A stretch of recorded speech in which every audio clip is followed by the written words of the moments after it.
We're days away from June 21, but the anticipated Freedom Day has perhaps unsurprisingly been delayed. Was that the right decision? It's actually split opinion in the Spectator offices. I'm joined now by our editor Fraser Nelson, who argues that a delay is no big deal, and Kate Andrews, editor of the Spectator's daily lunchtime briefing, the only roundup of COVID news and analysis that you will need, and she takes a rather different view. Fraser, I hear you've got a slideshow prepared after a few days of disputes in the office over everyone's views. Well, I wanted to show why I changed my mind on this. I mean, for a long time, I was thinking that the data was showing that Britain had the lowest COVID in the whole of Europe, that we had this thing licked. Certainly, the data seemed to show that. But when the facts change, I guess any journalist ought to change their mind. Now we've got the highest COVID levels in Europe, and that's because we've got the Delta variant, whose behaviour is actually very different, just like the Kent variant, the so-called Beta variant, that certainly gave Britain, you might argue, a third wave, or perhaps a second stint to the second wave. But when the facts change, you've got to look at this. Now, what I want to show is what was quite an influential graph on me. It's one we didn't actually run in the Spectator because it's hypothetical. But last week's cover story, we had Philip Thomas, who's a professor of risk management at Bristol University. Now, I've been following his modelling because it's been a lot more on the money than the various SAGE models we've had over the time.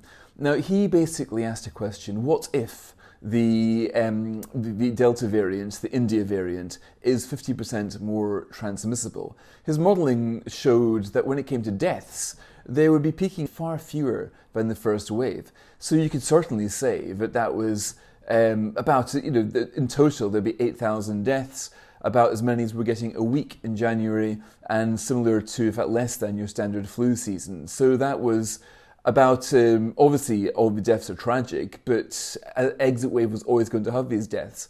But what really gave me pause was the graphs he was showing for infections. Now, if the Delta variant was 50% more infectious, those infections would absolutely surge. They'd be way higher than they were in January. We'd be looking at almost 3 million infections a day, perhaps a bit more. Now, every one of these infections would have social isolation. You'd have to stay at home. Your family members would stay at home. Kids being sent home from school. Now, all of this would be happening on the 21st of June when we lifted restrictions. So you'd have this very dangerous juxtaposition of the government saying, okay, we're now free to abolish the last of the restrictions, and then a biggest surge in cases we'd ever seen. Now, I've got a great belief that public confidence is one of the major things that's going to get us back to normal. The government could abolish all restrictions tomorrow, and you wouldn't get traffic in London back to what it was. Certainly in the city where I go around right now, you still see restaurants that are half empty. And these are like, in the Wolseley, for example, I was there for breakfast on Monday. The breakfast at the Wolseley used to be something you had to book days, if not weeks in advance. Now it's still half empty, as are a lot of restaurants, simply because people lack the confidence of going out as they once did. Now, it would not be good for confidence if the government were to unlock and then see an absolute surge in cases that the government was struggling to explain. And the biggest question was, how sure can we be that these surge in cases, 3 million cases, will not lead to a bigger spike in deaths than we predicted? And with the Delta variant, we had too little data. We simply didn't know. We didn't know last Friday. We know a little bit more now. The data's going in the right direction. And I reckon in 2 weeks' time, we'll know a lot more. We might be able to say with confidence, with a lot more confidence, that yes, we will be able to stomach 2 million, 3 million more cases, and they simply will not translate into hospitalizations because we've seen the data, we've done the sums, we know that. But when we didn't know that, I couldn't see what was so bad in waiting another 2 weeks, given that we waited 15 months, to get that more information and to be able to come up to prepare the public for the exit wave. And I was arguing months ago in my Telegraph column that Number 10 needed to start talking about the exit wave that was inevitable after lockdown ends, so people would have the confidence. And that's still my position now. I still think this wait, hopefully it will just be a 2-week wait, will give us time to see how the information is going, how the data is going, and will give us more confidence to withdraw and end the rest of the restrictions. Kate, do you think the trade-offs are worth it? That bit of extra caution, which means obviously not everything returns to normal, and we can debate how much really has returned to normal. Ultimately, that is a trade-off worth making? So I don't think we should assume it's going to be 2 weeks. I know Fraser was in support of a 2-week delay, but the Prime Minister made very clear in his press conference that it's most likely going to be 4, and he wouldn't rule out a further delay.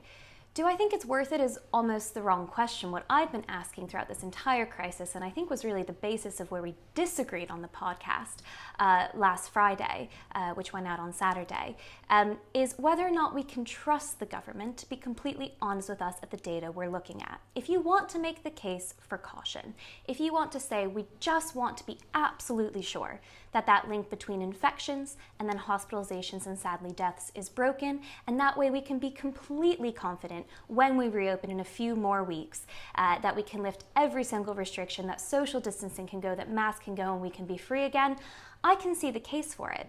The problem is that never once has the government given us the criteria that they're looking at and the thresholds that they are deciding in Whitehall as to when the data is safe to reopen. And it isn't just about this reopening. This was true in lockdowns last year. It was true of the tier system. Areas like Leicester knew that once they went into the tier system, they basically never came out. They've never been transparent about the data. And the press conference actually made me quite nervous. I mean, I really hope that we are now going to open up in 5 weeks' time on this new date, but they still won't tell us what the threshold needs to be. They said where they hope they'll be, with 2/3 of the adult population double vaxxed and with people over the age of 18 all having their first dose, but they didn't say that was enough. They didn't say it was the criteria. And I just am not as optimistic or as forgiving of the government as Fraser has now quite dramatically, in a relatively big reversal, decided to be, because we heard it was 3 weeks to curb the virus last year, then it was 12 weeks to turn the tide, I think. Then in the summer we were told the autumn was looking good, then in autumn we were told that Christmas would go ahead, and then at Christmas we were told that February would be looking great, and then in February we were given a roadmap that didn't get us out till the summer, and now we're delayed again. And I know that there are a lot of factors along the way that change calculations. Fraser's right, when the data changes, you should change your mind. The problem is that we don't know what the data is. They still are not being transparent about what they're willing to tolerate. And I think those graphs that Fraser showed are really very interesting, because we know that reopening society completely is going to lead to a big surge in cases. There's no way it won't. And so if the government said we are focused on hospitalization and death, we just want a bit more data, to that graph that Fraser showed where deaths hopefully don't come anywhere near the peaks as they did in April or January, I understand that argument. That makes sense to me. But Fraser said he was spooked by the cases, and I think the government is spooked by the cases too.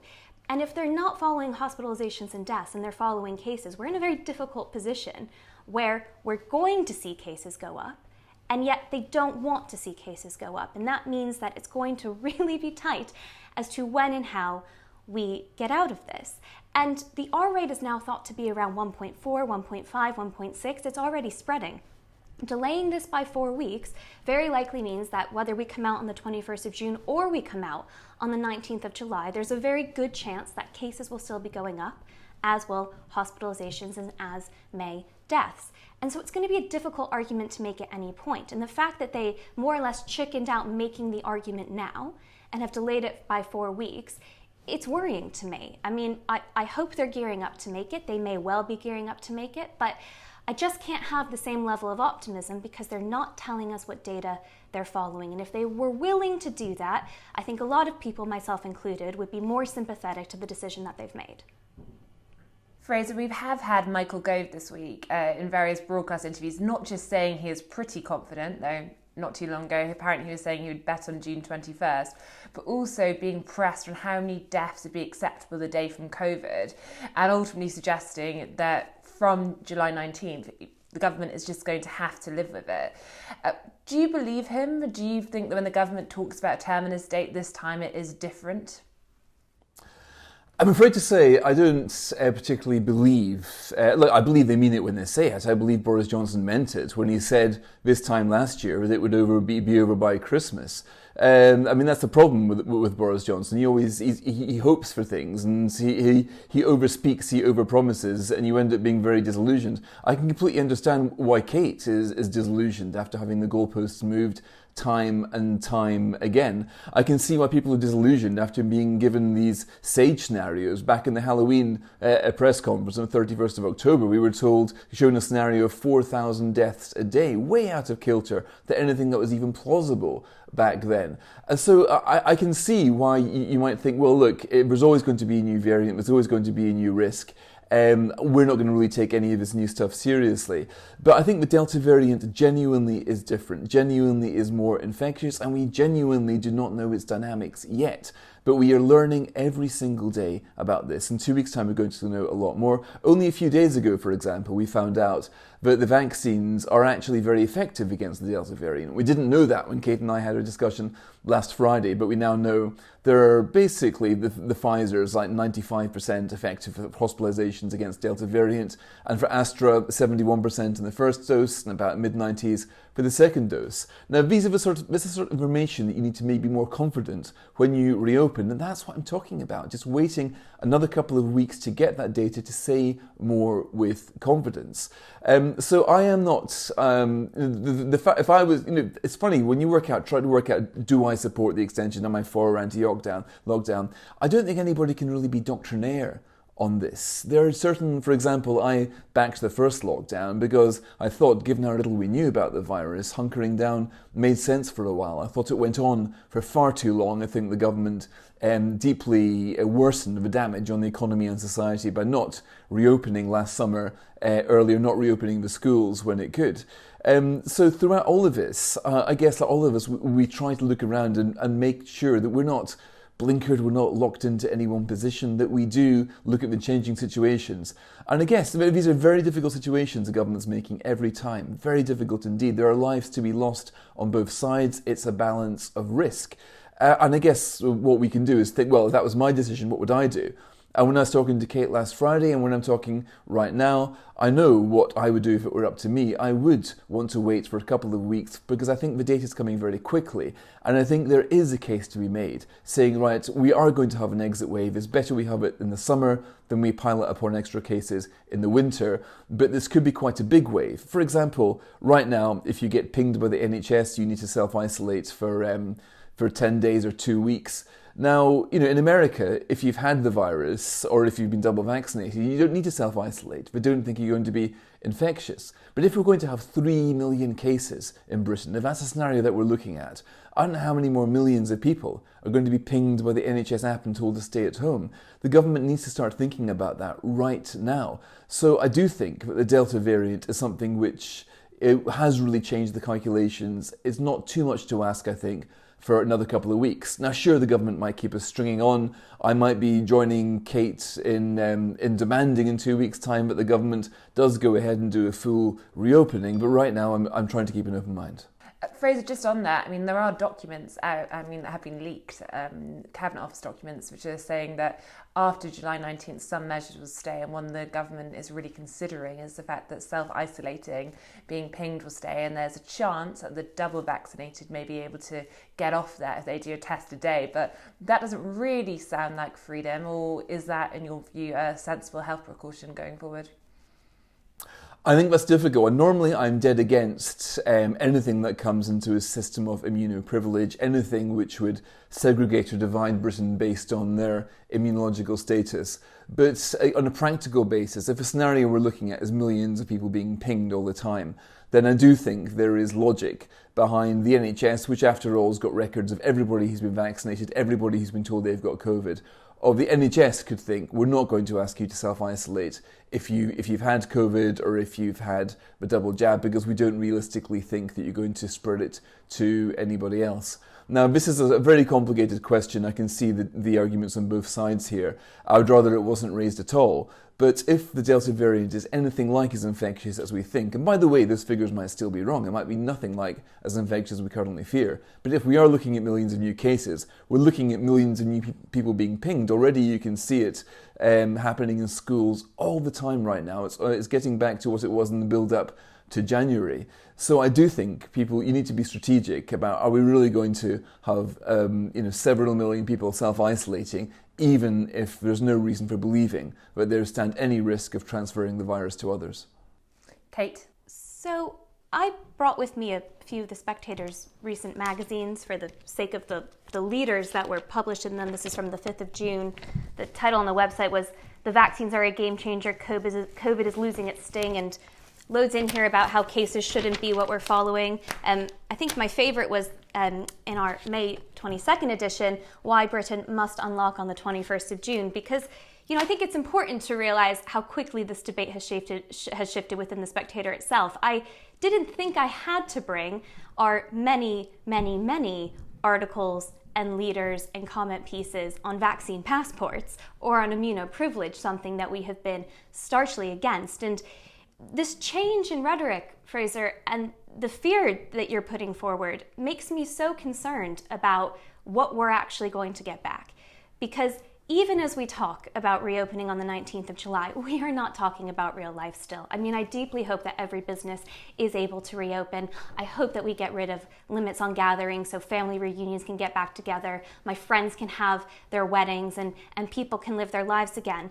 But the Prime Minister, in his press conference, was hinting that there may still be restrictions in place. As Katy says, we're seeing leaked documents about working from home guidance, about masks. We know that travel isn't going to go back to normal probably for years. We still don't know on the 19th of July what will happen with social distancing, because in a very untransparent manner, opaque manner I should say, they took it out of the roadmap. So we're still having to fight on the grounds of actually getting freedom back. Now we're having to fight on the grounds that maybe we should be able to have more than 6 people in our home.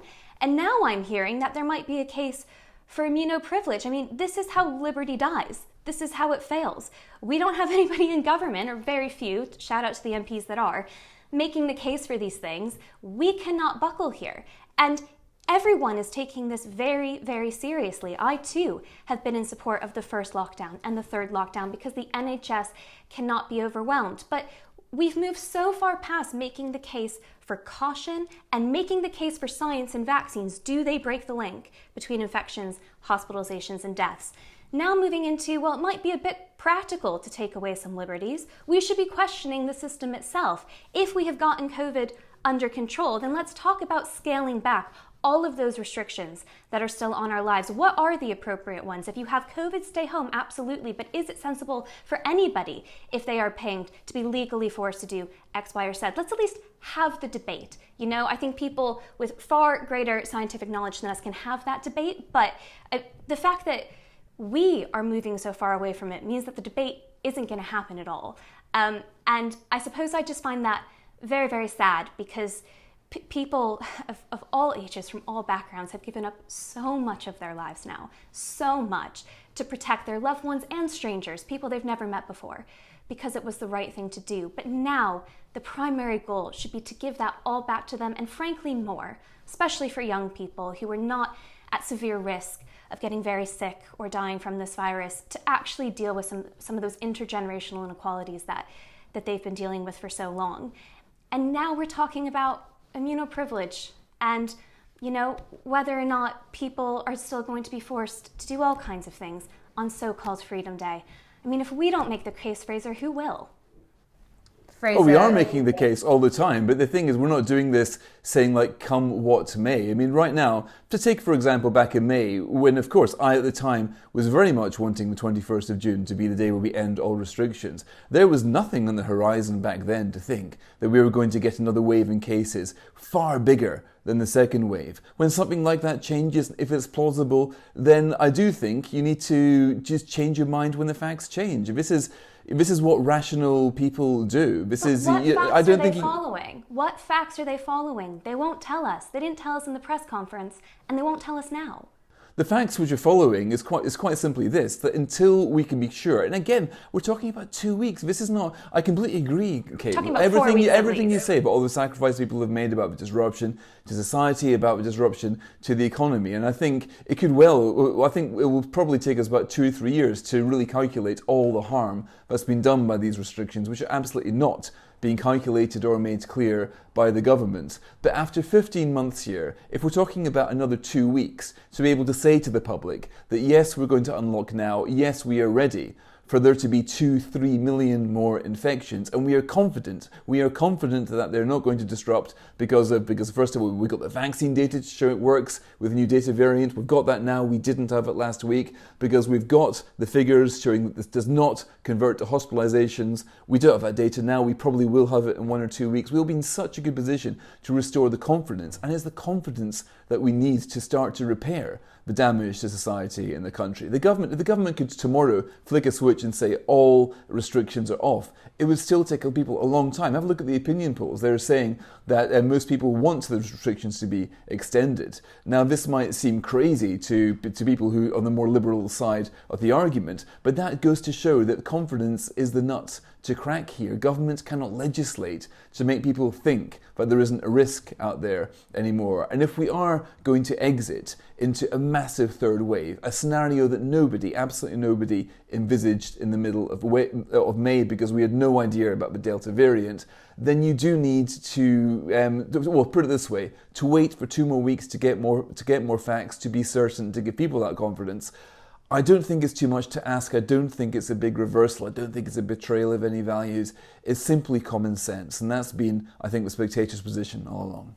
Fraser, just finally, I wanted to ask, do you think there's a generational element to all this too? Because ultimately, I suppose, stage 3 of the roadmap, which allows indoor dining, drinks like the one you recently had with Douglas Murray in the pub, and some outdoor socialising, probably isn't that dissimilar to what I suppose someone who already, has their family, lives in a house, as compared to, I suppose, what a young person wants to do, which is probably closer to stage 4, not just talking about nightclubs here, but I suppose just the freedom of choice to meet new people and things without having to go through all the steps you currently have to do.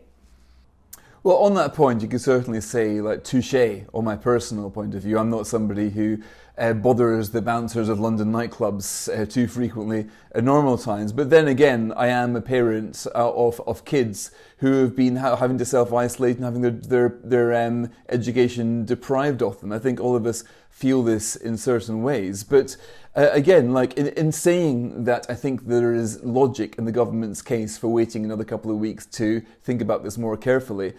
I don't think I'm doing this from selfish point of view. I could try to x-ray my soul here and work out, is there something about this lockdown that I like? No, I absolutely hate and despise this lockdown. It stops us getting people back here together at the Spectator. It stops us seeing the readers that we'd like to see. There's so many things which I think are vital, for what the Spectator does, and that's in a sort of professional capacity. But for what we as a society do, there's so many things and other things, I won't bore you and list them, that I would like to do. I would love to go back to see my in-laws in Sweden. It breaks my heart that I haven't seen them for 18 months. I'm probably not going to see them this summer at all. My kids will not be able to practice their Swedish. Everybody has got a story of how this lockdown has disrupted them. It's certainly true that people of my generation, who basically own their own home, have got a family, who've got a garden, the lockdown has affected people like that a lot worse, a lot less than it's affected either those affected by the virus, who are most likely to end up in hospital or have lived the last 18 months in fear of going to hospital, and it's affected a lot less than the younger people who, for example, haven't been able to do internships, have been robbed of the education which they need. In my view, the schools should never have been closed in this country. So yes, there is a generational aspect. And my generation, people, I guess, people in their late 40s, middle-aged people who are married with houses and families, perhaps it's affected us less than everybody else. But I like to think when most people say what they want for lockdown, not just for that, but for the society, they try to think for the country as a whole. Now, for a country as a whole, I fervently want us to be able to make the recovery that Israel's been able to make. But Israel's been able to make that with confidence. And I don't think that until the government can assure people that there's nothing to fear from the Delta variant, we're not going to have that confidence. That's what I want. I don't think it can be done by a policy switch. I do think it can be done by another 2 weeks of data. I just simply, in short, do think it's worth that short wait. Okay, you get to have the final word. Well, Fraser's completely right that life is a lot better now than it was back in February. And I know that he's following this data closely, as we both have been doing throughout this crisis. And if he were making the decisions and making them based on caution around hospitalizations, I feel quite good about that. I would have that confidence that he's describing. The problem is that he can't, and apparently no minister who's actually responsible for telling myself and our viewers, they can't tell us what data they're following. They won't tell us what data they're following. And there's a confidence that's lost with that as well. We cannot downplay the pain that will be caused by this month delay. UK Hospitality expects that it will cost that sector £3 billion. You know, we may be able to go sit in a restaurant, sit in a pub and have a nice time with a friend, but a lot of these places that are open aren't able to turn a profit. They're just struggling to get by. For the tourism industry, which relies on those summer months, a huge chunk has been taken out, and they lost so much last year already. But isn't that about confidence, Kate? It's about confidence. I mean, that's the thing. I mean, to get confidence, you do need to be able to persuade people that Delta isn't going to be the threat, which most people, whether you and I like it or not, most people think that it is going to be that threat. And as we've discussed, I take that very seriously, but I'm not at all convinced that in 4 weeks' time, the government is going to be in a stronger position to build up that confidence when I suspect, because of where the R rate is now, cases and hospitalizations will be rising. But the major point I want to make here is that regardless of whether you want to be more cautious, a bit more bullish, I think there's strong arguments on both sides. And in fact, I really do sympathize with that cautious argument. Make sure that link is broken so we never have to do it again. We're not being given that information. And meanwhile, people are missing out on major life experiences, and they matter. They're struggling to keep their businesses afloat. They're not able to get married. They're not able to meet somebody new. If you had told us 2 years ago that a month of our lives was going to be locked down, we would say that is absolutely horrendous. But people, as Fraser said, do care about others. They care about society. So we've done it on and off for 15 months. We cannot take that out of context. An additional 4 weeks is on top of 15 months of already doing this. And it is reasonable not to say press the button and open everything, not to say do what you want, it doesn't matter anymore, but to ask the government, what data are you following and what do you need to see? What are you looking at? Not what Fraser quite rightly is looking at, not what I'm looking at for the COVID email. What are you looking at to open those doors? And they still won't tell us.